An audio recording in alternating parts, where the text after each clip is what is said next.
ఆంధ్రప్రదేశ్ రాష్ట్రంలో CM Chandrababu Naidu red book రాజ్యాంగం నడుపుతున్నారని YCP అధినేత వైఎస్ జగన్మోహన్ రెడ్డి ఆరోపించారు.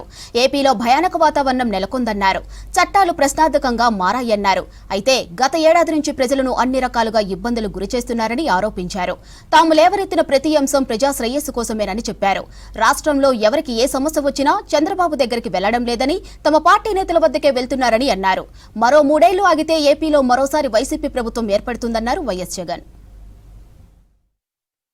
రాష్ట్రంలో ఈరోజు నిజంగా చంద్రబాబు నాయుడు గారి కుట్రల నేపథ్యంలో రెడ్ బుక్ రాజ్యాంగం తాను ఇంప్లిమెంట్ చేస్తూ ఉన్న వైఖరి, పొలిటికల్ గవర్నెన్స్ అన్నది రాష్ట్రంలో చంద్రబాబు నాయుడు గారు టేక్ ఓవర్ చేసుకుని నడిపిస్తూ ఉన్న తీరును, వీటి నేపథ్యంలో రాష్ట్రంలో ఒక భయానక పరిస్థితి ఈరోజు వాతావరణము రాష్ట్రంలో నెలకొని ఉంది.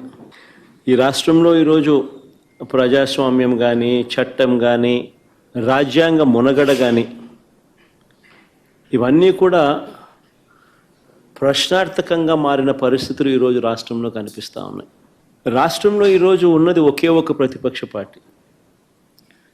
మిగిలినటువన్నీ కూడా చంద్రబాబు నాయుడు గారితో పాటు అధికారం పంచుకొని ఉన్న పార్టీలే. టీడీపీ అయినా, బీజేపీ అయినా, జనసేన అయినా అన్నీ కూడా అధికారంలో భాగస్థులై అధికారంలో ఉన్న పార్టీలు. రాష్ట్రంలో మిగిలి ఉన్నది ఒకే ఒక్క ప్రతిపక్ష పార్టీ, వైఎస్ఆర్ కాంగ్రెస్ పార్టీ. ఈరోజు ప్రజలకు ఏ కష్టం వచ్చినా కూడా పలుకుతూ ఉన్న పార్టీ కూడా ఒక వైఎస్ఆర్ కాంగ్రెస్ పార్టీ.